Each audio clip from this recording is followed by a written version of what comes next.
فبأي آلاء ربكما تكذبان بسم اللہ الرحمن الرحیم۔ معزز سامعین کرام و ناظرین اعظام، روزے کی حالت میں اگر منہ کے اندر مٹی کا گرد و غبار داخل ہو جائے تو اس سے روزہ فاسد نہیں ہوتا ہے، کیونکہ گرد و غبار ایسی چیز ہے جس کا کھانا مقصود نہیں اور اس سے بچنا ممکن بھی نہیں۔ دوستو، روزے کی حالت میں ٹوتھ پیسٹ کا استعمال مکروہ ہے۔ یاد رہے کہ اگر پیسٹ کے ذرات حلق کے اندر داخل ہو گئے تو ایسی صورت میں روزہ فاسد ہو جائے گا۔ اس لیے روزے کی حالت میں بہتر یہی ہے کہ ٹوتھ پیسٹ یا ٹوتھ پاؤڈر کا استعمال نہ کیا جائے۔ روزے کی حالت میں گل منجن کا استعمال مکروہ ہے، لیکن گل منجن کے ذرات اگر حلق کے اندر داخل ہو جاتے ہیں تو ایسی صورت میں روزہ فاسد ہو جائے گا۔ اس لیے احتیاط اور بہتر اسی میں ہے کہ روزے کی حالت میں گل منجن نہ کیا جائے۔ دوستو، روزے کی حالت میں ہر قسم کی مسواک کرنا درست ہے بلکہ سنت ہے، خواہ مسواک تر ہو یا خشک ہو، نیم کی مسواک ہو یا کیکر یا پیلو وغیرہ کی۔ عام طور سے لوگ یہ سمجھتے ہیں کہ نیم کی مسواک میں کڑواہٹ ہوتی ہے اور اس کا ذائقہ محسوس ہوتا ہے، اس لیے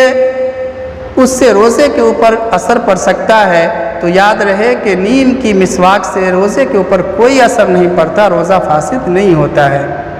دوستو، اگر منہ کے اندر انفیکشن ہو جائے اور اس کی وجہ سے کوئی دوا یا جیل لگانے کی ضرورت پیش آئے تو روزے کی حالت میں اگر منہ کے اندر دوا لگائی جائے تو دیکھنا پڑے گا کہ اگر دوا کے ذرات اور اس کے اثرات حلق کے اندر داخل ہو جاتے ہیں تب تو روزہ فاسد ہو جائے گا، اور اگر ایسی صورت نہیں ہے تو روزہ فاسد نہیں ہوگا، لیکن احتیاط اسی میں ہے کہ روزے کی حالت میں منہ کے اندر دوا نہ لگائی جائے۔ دوستو،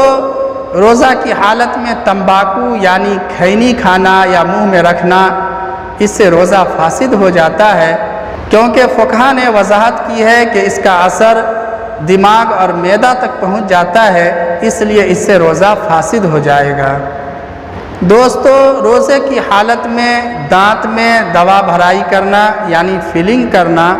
یہ درست ہے، روزہ نہیں ٹوٹتا، لیکن فلنگ کے دوران اگر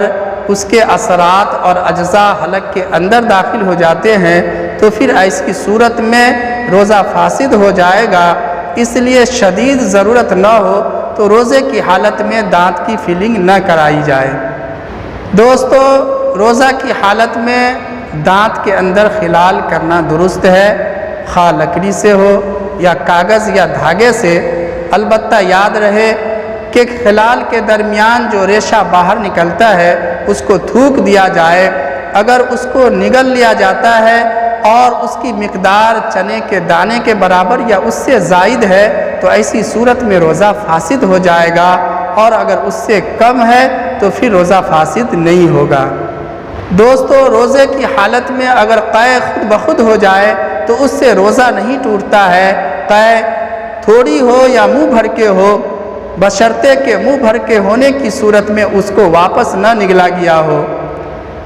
اور اگر جان بوجھ کر قے کی ہے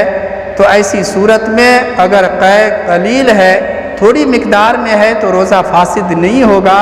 اور اگر منہ بھر کے قے ہو تو پھر ایسی صورت میں روزہ فاسد ہو جائے گا۔